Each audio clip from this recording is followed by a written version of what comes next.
Good morning, welcome back. I am Laura from Massachusetts. I am a black thumb gardener who just experiments and sees what works and learns from my mistakes. This is my back garden, which is probably my most successful garden this summer. We've had a drought and we've had a lot of heat. So this garden is mostly in shade, which I think is why I've had more luck with this garden. So in my shade garden, I have impatiens in pots. This is called Brunnera. I have a ton of hostas. This is my pride and joy. This is my Lilac Prime hydrangea. It's at its full height. I've had it for several years. The reddish ones, these, I'm blanking on the name. Coleus. I planted those from seed. Started them in my garage over the winter, and they've done so well. And then I have some Solomon seal in the back there.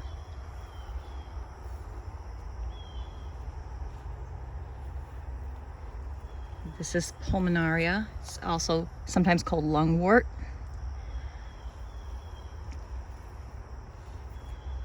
And I started this garden when we first moved into this house about 10 years ago.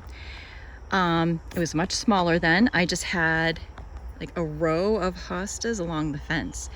And over the years, I've been splitting them and splitting them and splitting them. And that's how I now have this huge garden. Just started from a few hostas. And then these in the front are just, these are begonias. I just have a little row of begonias there. I like to put in the annuals, like the begonias and the coleus, to give it a little color. Otherwise it can just look a little too green. But I'm very happy with how the garden's doing this year in the back here. So these are lamb's ear. I can't think of the official name, but they're called lamb's ear because their leaves are soft and fuzzy like a lamb's. And more hydrangeas. This is a Japanese maple that I planted last year. And then in the back by the bench, I have two more of those limelight hydrangeas and then a couple of Boston ferns, which are annuals. So hostas will put up these flowers, which the hummingbirds love. I get lots of hummingbirds back here in the hostas. But I do have to do some deadheading, which is what I'm going to do today. So you can see that this is spent now. So I'm going to go ahead and I'm going to deadhead those hostas that are done blooming. So this is a pretty easy task, deadheading hostas. You just take one of the spent stems and you follow all the way down.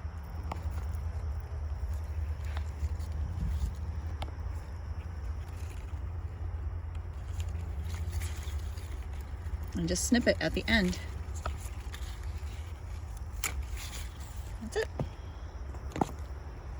So even for a beginner gardener or a gardener with a black thumb such as myself, this is a pretty easy maintenance task. So again, I'm just going to follow this all the way down to the base and just cut it.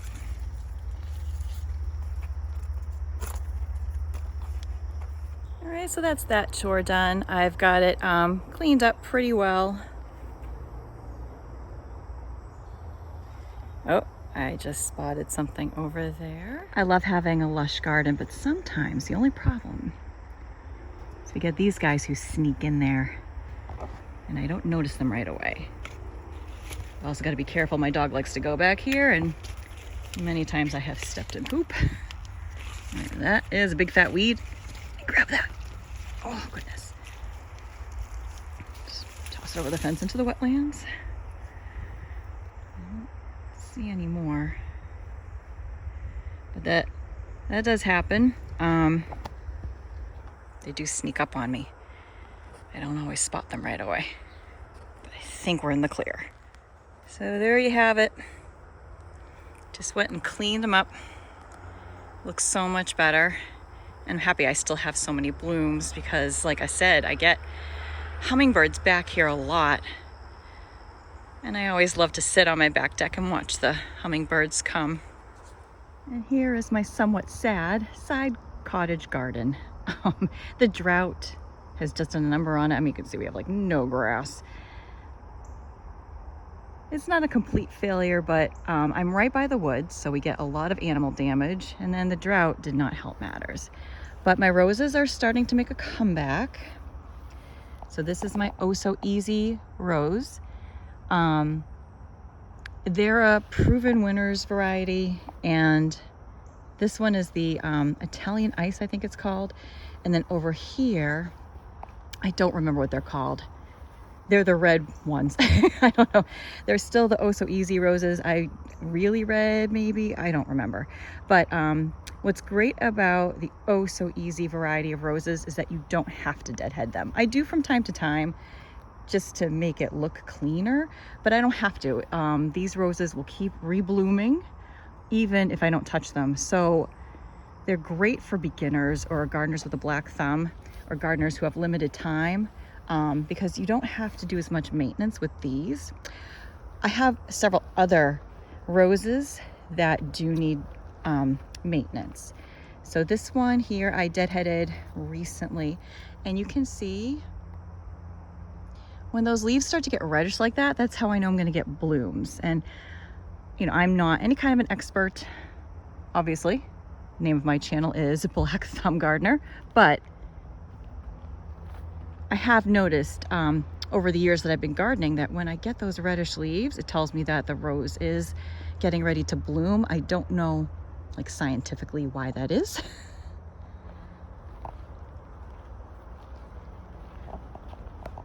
And here's another rose that is not an Oh So Easy that I do need to deadhead. You can see right there I have a spent bloom. So there's a little bit more to it. Unlike the hosta, where I just followed the stem all the way down and snipped, with a rose it's a little bit different. What you want to do is follow the stem down and find the next set of 5 leaves, and you want to snip it right above the 5 leaves. So I'm going to attempt to do that while I'm filming. See if I can. Zoom in. Okay, so with this bud here that's finished, I'm going to follow the stem down. Let me clean that off. And I'm going to look to see where there's 5 leaves. So here there's only 3, so I'm not going to cut there. But here I have a set of 5. So I'm going to snip that right there, right above that set of 5 leaves.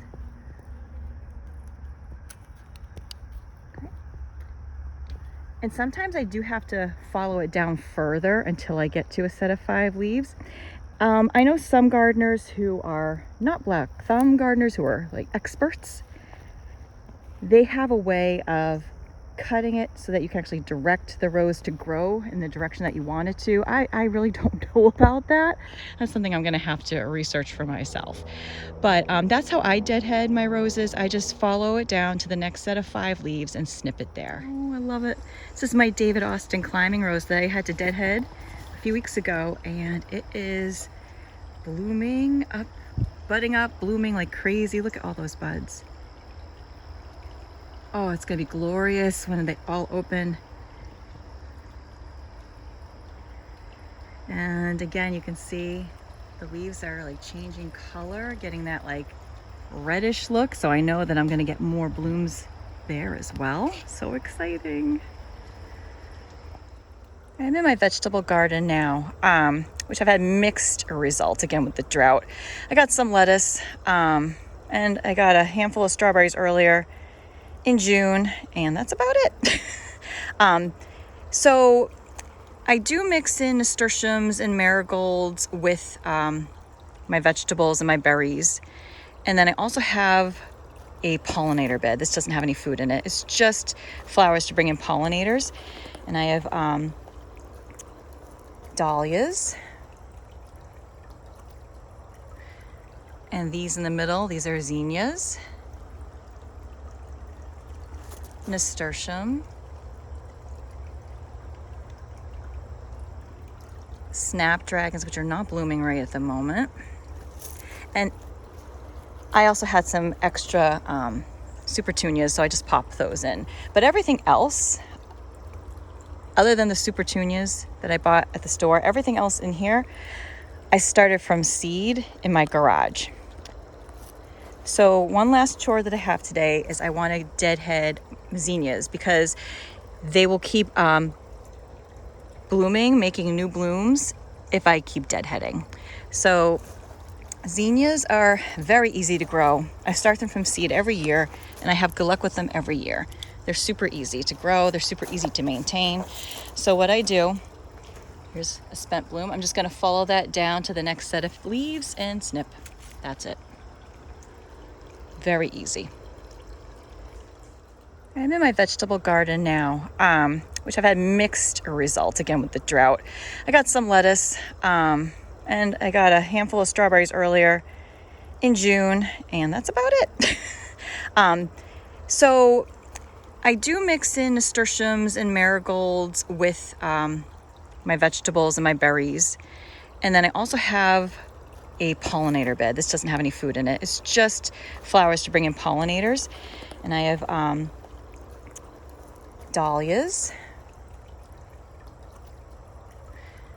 And these in the middle, these are zinnias. Nasturtium. Snapdragons, which are not blooming right at the moment. And I also had some extra supertunias, so I just popped those in. But everything else, other than the supertunias that I bought at the store, everything else in here, I started from seed in my garage. So one last chore that I have today is I want to deadhead zinnias because they will keep blooming, making new blooms if I keep deadheading. So zinnias are very easy to grow. I start them from seed every year and I have good luck with them every year. They're super easy to grow. They're super easy to maintain. So what I do, here's a spent bloom. I'm just going to follow that down to the next set of leaves and snip. That's it. Very easy. So here are some Shasta daisies that I need to deadhead. And Shasta daisies, they are great plants for beginners or those with a black thumb like myself. They're super easy to maintain. So they just need to be deadheaded when they start to look like this, where the petals are browning and drooping. And they're really easy. All you do is you just follow the stem down to either the next set of healthy leaves or to where you see a new bud. So I do see a new bud forming right there. So I'm gonna cut right in that spot. I'm gonna see if I can do it while I hold my camera. So I'm gonna come in with my pruners and I'm gonna go kind of at an angle and just snip it right above the new bud. And that's it. And then I have the woods behind my house where I will just toss my clippings. So I feel accomplished, got a lot done, deadheading, trying to keep things going through the hot heat of the summer. I hope that I was able to help you with your own deadheading chores. If you have any tips, suggestions for me, leave them in the comments. If you have a better system, I'm always learning. I'm a lifelong learner when it comes to gardening. So have a good one, everybody. See you next time.